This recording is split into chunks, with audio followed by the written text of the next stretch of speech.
Halo semuanya, selamat datang di Zena TV. Di kesempatan kali ini kita akan membahas film aksi thriller Korea 2023 yang sangat stylish dan penuh aksi brutal, yaitu Ballerina. Film ini mengikuti kisah Ok-ju, mantan pengawal tangguh yang mengamuk demi membalas dendam atas kematian sahabatnya, seorang balerina yang disiksa dan dibunuh oleh seorang pria bernama Pro Choi. Tanpa berlama-lama lagi, cekidot kita langsung masuk ke alur cerita filmnya.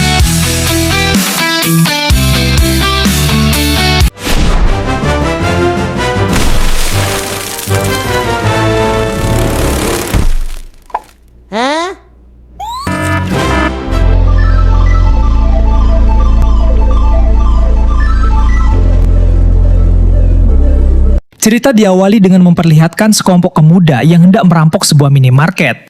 Mereka mengancam, bahkan menghantam kasir di sana, bermaksud untuk menjadikannya merasa terintimidasi. Sehingga tak lama, datang seorang wanita yang dengan santainya ingin membayar, membuat si kasir merasa kebingungan. Karena tidak ada uang kembalian, si wanita yang bernama Okja ini pun lantas mengambil uang kembaliannya itu dari tas milik si perampok. Diaman hal itu membuat salah satu dari mereka langsung merasa kesal. Tetapi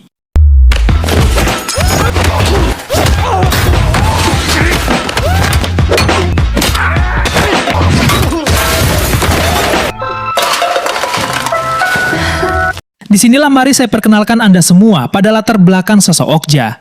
Okja ini merupakan seorang mantan agen pengawal khusus di sebuah perusahaan keamanan yang bertugas mengawal para tamu VIP, sehingga tak heran jika dirinya memiliki kemampuan khusus dalam bela diri.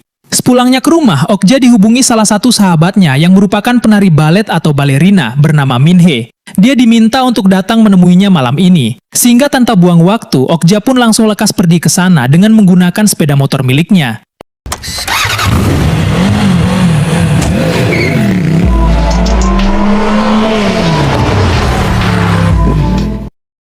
Setibanya di depan pintu, Okja yang tak kunjung mendapat respon meski telah menekan bel beberapa kali, dia memutuskan masuk ke sana karena mengetahui password pintu tersebut, dan dia segera mencari keberadaan Minhe hingga menemukan sepatu balet dengan secuil kertas bertuliskan permintaan tolong untuk membalaskan dendam. Entah apa yang sedang dialami sahabatnya, Okja yang kebingungan pun lekas menghubungi Minhe yang ternyata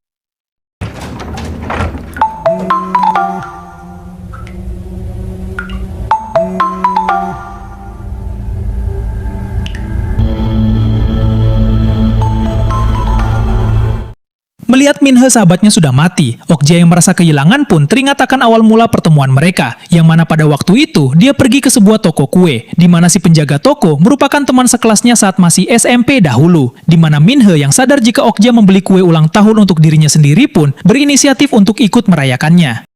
오늘이 너 생일이야? 네? 나 장욱주 나 기억 안 나?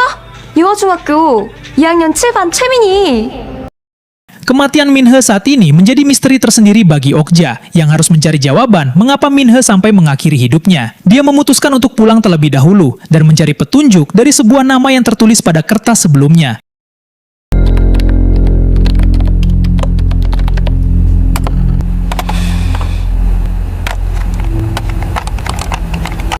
Tak lama, Okja menemukan akun media sosial dengan nama yang serupa, di mana seorang pria yang rupanya berprofesi sebagai penjual makanan, yang membuatnya lekas mencoba untuk memesan salah satu menu yang tersedia. Namun percakapan mereka tak berlangsung lama, akibat si pemilik akun tiba-tiba keluar meninggalkan obrolan.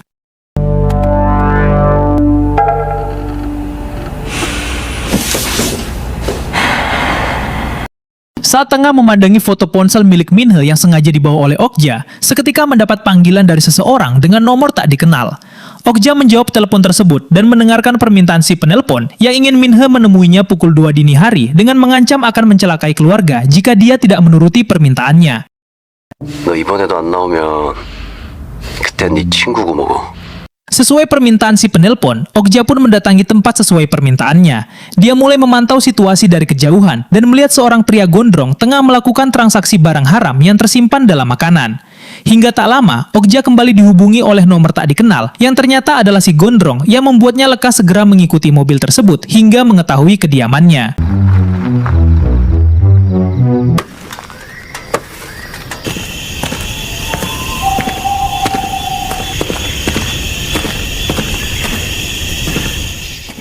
Keesokan paginya, Okja yang sengaja menunggu si pria gondrong keluar meninggalkan rumah, langsung pergi ke kediaman orang tersebut untuk mencari petunjuk. Dia membobol pintu dengan alat seadanya dan lekas menyimpan beberapa penyerap suara untuk mengetahui siapa sebenarnya pria ini.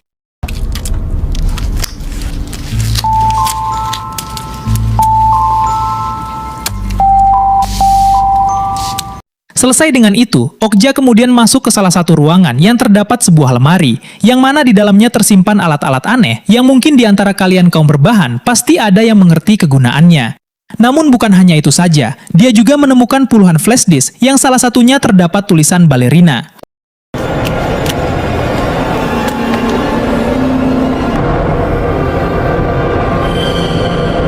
Saat dicek, Okja pun benar-benar dibuat terkejut karena flash disk tersebut berisikan video Minhee tengah dihem-hem oleh sosok pria bertopeng. Sehingga dari sinilah terkuak sebuah fakta jika pembalasan dendam yang ditujukan oleh Minhee temannya yang tak lain adalah si mesum berambut gondrong ini.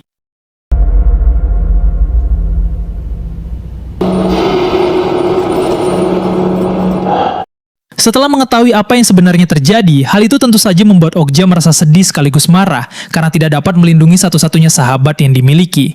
Hingga untuk membalaskan dendam kematiannya, dia pun langsung menyusun sebuah rencana untuk menghabisi si penjahat bejat ini.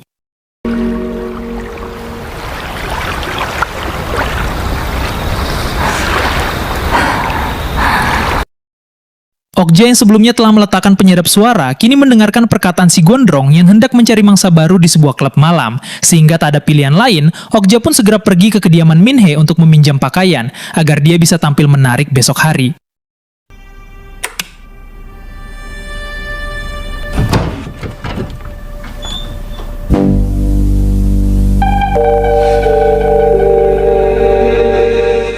Singkat cerita, tibalah Okja di sebuah klub tersebut dan mulai mencari keberadaan pria itu.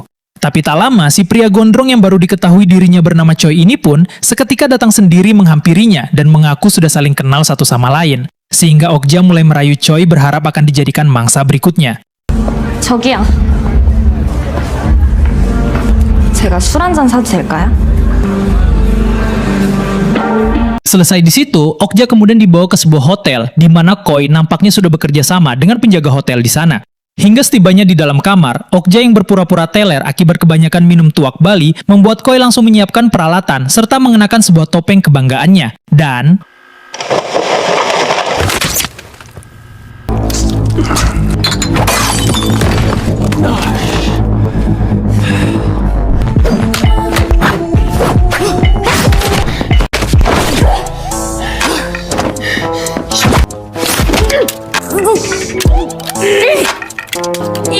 dengan sangat membrutal, Okja dengan Koi ini pun saling berusaha menghabisi satu sama lain. Di mana Okja yang tetap lebih unggul dalam bidang bela diri berhasil merobek babangus pria tersebut menggunakan sebilah pisau. Namun saat akan menghabisi nyawanya, penjaga hotel tiba-tiba datang memberikan serangan secara membabi buta. Sehingga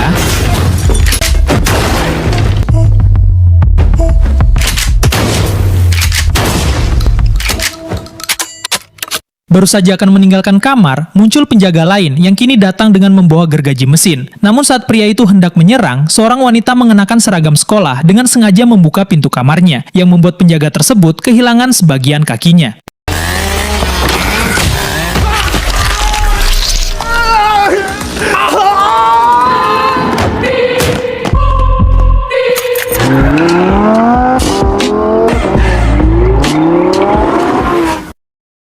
Setelah cukup jauh meninggalkan lokasi, Okja bersama si wanita yang bernama Layla ini pun memutuskan mampir ke sebuah restoran.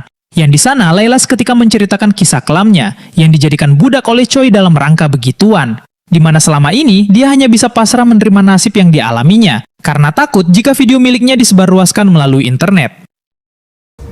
걔네들을 노예라고 불러요. 너네 반 친구들한테 영상 다 뿌릴까? 전 국민이 너 알아볼 수 있게 해줘.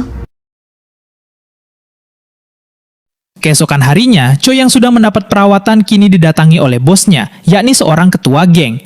Namun bukannya mendapatkan simpati, dia justru malah diceramahi karena dianggap menyimpang dari tugasnya selaku penjual bubuk haram.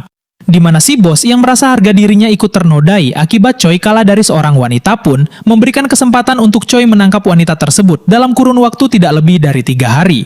그 여자애는 3일 안에 데리고 와. 할 수 있지?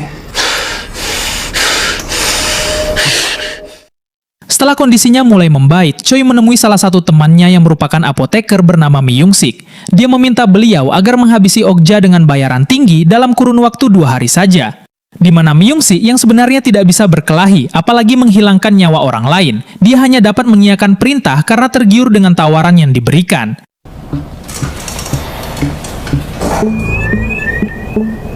내가 지금 장난하는 것 같아요? 아니야. Di sisi lain, Okja kini tengah mendatangi teman lamanya, yang merupakan rekan kerja saat masih menjadi pengawal khusus. Di sana, Okja yang menanyakan terkait penjual senjata ilegal, membuat si rekan seketika terdiam, sehingga Okja langsung menjelaskan tujuannya, yaitu mewakili pembalasan dendam atas kematian sahabatnya yang diperlakukan tidak manusiawi. 발레하는 애. 며칠 전에 자살했어. 저 총 필요해요. 좀 부탁할게.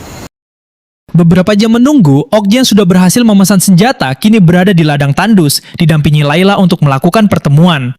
Hingga tak lama, sebuah mobil box datang menghampiri mereka, di mana sosok si penjual rupanya adalah pasangan lansia. Yang di sana, pasangan itu langsung mempersilahkan Okja untuk memilih sendiri senjata yang diinginkannya. 장전도 안 되는데요? 장전이 안 되는 총이 어딨어. 아유, 고장냈네. 지금이 말로는 이거 빠가 되네. Meski senjata yang dibawa pasangan ini banyak yang tidak berfungsi dengan baik, Okja yang tidak memiliki pilihan pun tetap akan mengambil beberapa barang yang diberikan kepadanya. Dia juga diberi penawaran terbaik untuk membeli alat penghancur sarang tawon, yang dapat menghasilkan api dalam jarak beberapa meter. 뭐라고? 저리자. 비켜.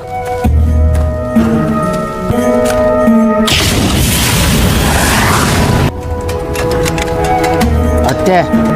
죽이지?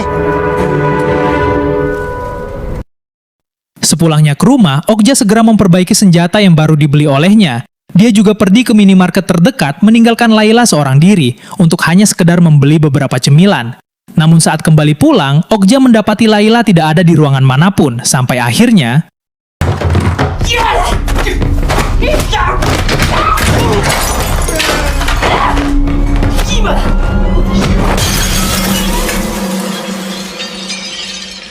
keesokan harinya, Choi lekas memberitahu bosnya jika wanita tersebut sudah berhasil dihabisi, serta dikubur di area pegunungan. Hingga si bos yang mendengar hal itu, kini meminta Choi agar menghabisi Layla untuk menghilangkan saksi mata supaya tidak menimbulkan masalah lain di kemudian hari. 굳이 저렇게 네가 그 여자 죽이는 걸 봤다며. 그럼 제가 목격자 아니야? 그죠? 말씀대로 잘 처리하겠습니다. Di sisi lain, Okja yang rupanya masih hidup, kini benar-benar murka dan lekas pergi ke hotel waktu itu untuk mencari keberadaan Choi. Dia menemui satu persatu penjaga hotel di sana, dimulai dari satu petugas hingga si pria yang terkena gergaji mesin sebelumnya, dan langsung dieksekusi setelah mendapatkan informasi. 그 새끼 어딨어?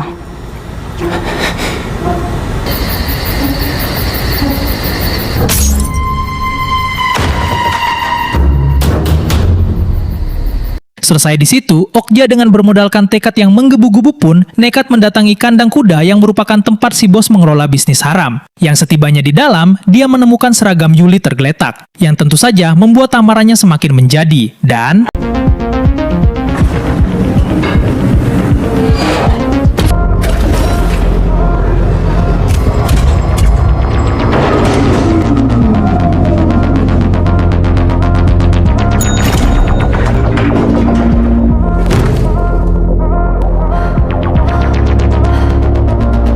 setelah menghabisi beberapa penjaga dengan cukup mudah, tibalah Okja di sebuah ruangan yang terdapat puluhan gangster tengah bekerja untuk memproduksi barang haram. Dia dengan santainya membuat kesepakatan tidak akan pernah datang ke tempat ini lagi jika Layla dibebaskan. Tetapi 내가 여긴 그냥 지나가 줄게.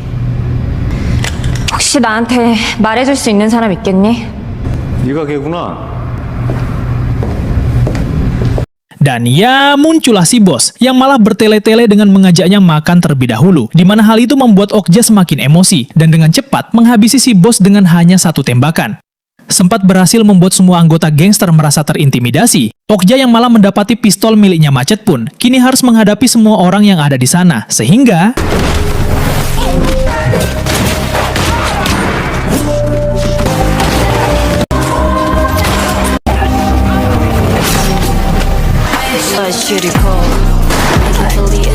Karena para gangster menggunakan senjata tajam, Okja hanya dapat menggunakan kain di sana untuk melakukan pertarungan jarak dekat, di mana jumlah lawannya yang tidak sedikit membuat Okja cukup kewalahan dalam menghadapi mereka, sampai akhirnya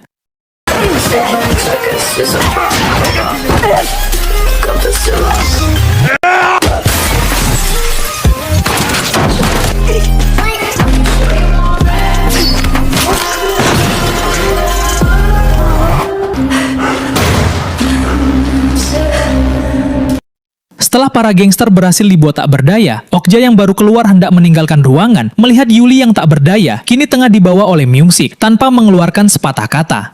Dia yang emosi pun bermaksud menghabisi nyawa pria itu, tetapi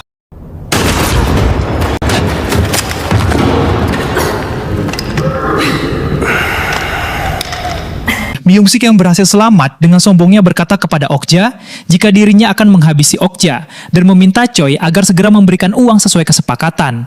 Namun saat mencari keberadaan Okja, dia pun pada akhirnya kehilangan nyawa setelah Choi menembak kepalanya dari belakang.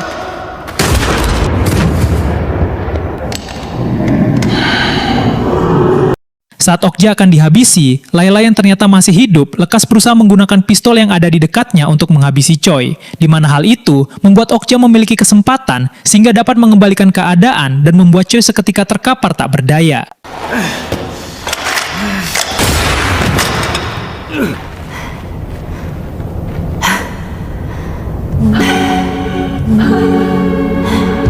Untuk mengakhiri semua ini, Okja lekas membawa Choi ke tepi pantai dan langsung mengeluarkan senjata terakhir, yakni pemusnah sarang tawon. Di mana hal itu membuat Choi menjadi ketakutan dan meminta maaf dengan berjanji tidak akan lagi mengulangi kesalahannya. Namun Okja sama sekali tak peduli akan hal tersebut, karena tujuannya hanyalah membalaskan dendam atas kematian sahabatnya.